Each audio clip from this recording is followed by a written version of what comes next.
Setiap hari Anda memberikan antibiotik. Mungkin sudah jadi rutinitas ya.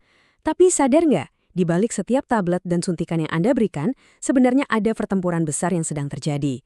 Dan hari ini, kita akan bedah tuntas gimana setiap tindakan Anda sebagai perawat, sekecil apapun itu, adalah kunci kemenangan kita dalam perang melawan resistensi antimikroba. Oke, kita mulai dari gambaran besarnya ya. Angka dari WHO ini bukan buat nakut-nakutin, tapi ini adalah kenyataan. Resistensi antimikroba atau kita sebut AMR ini bukan lagi cerita masa depan. Ini adalah krisis yang setiap tahunnya merenggut lebih dari 1,2 juta nyawa secara langsung. Ini serius banget. Dan krisis global ini, medan perangnya itu ada di level yang sangat dekat dengan kita. Tepat di bangsal Anda, di samping tempat tidur pasien Anda. Setiap kali antibiotik nggak mempan lagi, setiap kali infeksi jadi makin bandel buat diobati, nah itulah wajah asli dari AMR.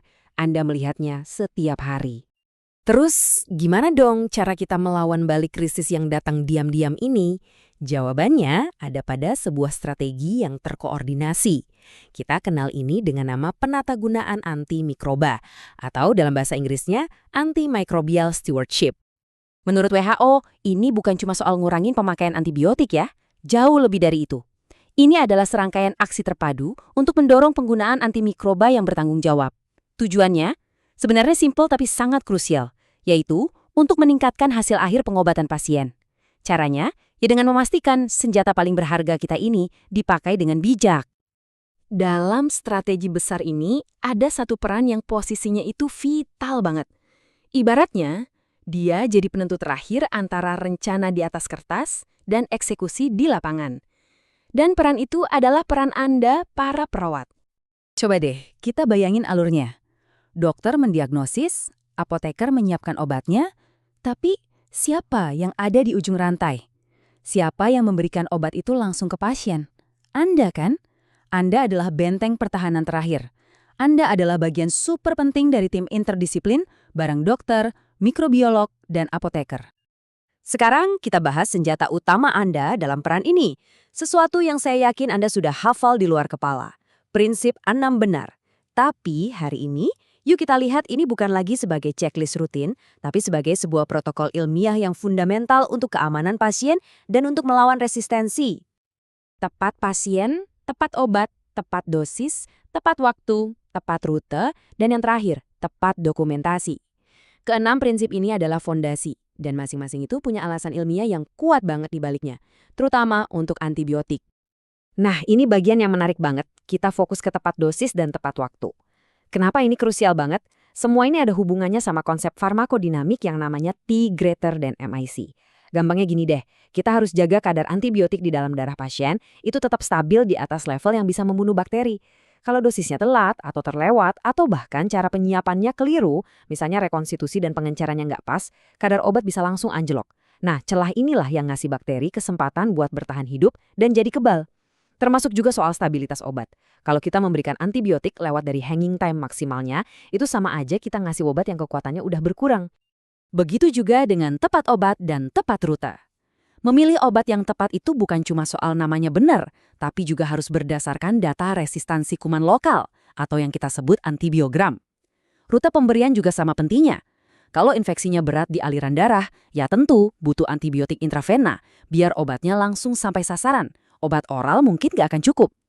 Bahkan, kecepatan pemberian infus pun harus tepat, biar obatnya kerja optimal tanpa memicu reaksi yang nggak kita inginkan. Dan yang sering dianggap sepele padahal krusial. Tepat, dokumentasi. Ini bukan cuma soal administrasi loh. Standar akreditasi rumah sakit dari Kemenkes sendiri sudah menegaskan dokumentasi yang akurat itu kunci keamanan pasien. Setiap dosis yang Anda berikan, setiap reaksi pasien yang Anda catat, itu adalah data. Data super penting yang akan jadi panduan untuk langkah perawatan selanjutnya. Tapi peran Anda nggak berhenti setelah menerapkan 6 benar. Ini lebih dari sekedar tugas. Ini soal membangun sebuah mindset, pola pikir kewaspadaan, pencegahan, dan juga kolaborasi. Anggaplah diri Anda sebagai sensor di garis depan. Anda adalah orang yang paling sering berinteraksi dengan pasien, yang paling jeli melihat perubahan sekecil apapun. Anda adalah mata dan telinga dari tim stewardship. Artinya, Anda harus melakukan pemantauan aktif. Coba perhatikan, adakah reaksi obat yang nggak diinginkan? Mungkin reaksi karena infusnya? Atau jangan-jangan ada tanda-tanda alergi? Dan yang paling penting, terapi antibiotiknya manjur nggak sih? Semua pengamatan Anda ini, kalau dilaporkan dengan tepat ke DPJP, nilainya luar biasa untuk evaluasi terapi. Dan jangan lupakan pencegahan. Setiap kali Anda mencuci tangan dengan benar, setiap kali Anda menerapkan teknik aseptik saat merawat luka atau memasang infus, Anda itu sedang mempraktikkan pencegahan dan pengendalian infeksi atau IPC. Karena infeksi yang berhasil kita cegah, artinya itu adalah antibiotik yang tidak perlu kita gunakan. Simpel kan? Nah, semua ini pada akhirnya bermuara pada kolaborasi. Anda itu ibaratnya jembatan penghubung yang vital dalam tim. Komunikasi Anda dengan DPJP, koordinasi dengan apoteker, sampai laporan Anda ke tim PPI kalau ada temuan kuman yang sudah kebal, semua itu memastikan seluruh sistem bekerja sama untuk satu tujuan, keselamatan pasien. Oke, kita sampai pada kesimpulan dari semua ini. Sebuah pengingat tentang betapa besarnya dampak yang ada di tangan Anda setiap kali Anda menyiapkan satu dosis antibiotik.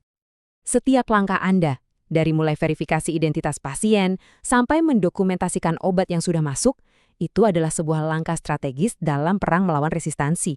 Ketelitian Anda itu bukan cuma soal prosedur, tapi soal melindungi masa depan dunia medis dan menjaga nyawa pasien yang Anda rawat hari ini. Jadi, saya mau tinggalkan Anda dengan satu pertanyaan. Dengan pemahaman baru tentang alasan di balik setiap tindakan, kira-kira apa yang akan Anda lakukan secara berbeda di shift Anda berikutnya? Bagaimana Anda akan jadi pemimpin perubahan di unit Anda? Perjuangan ini hanya bisa kita menangkan dari satu pasien, satu dosis, dan satu perawat yang teliti pada satu waktu.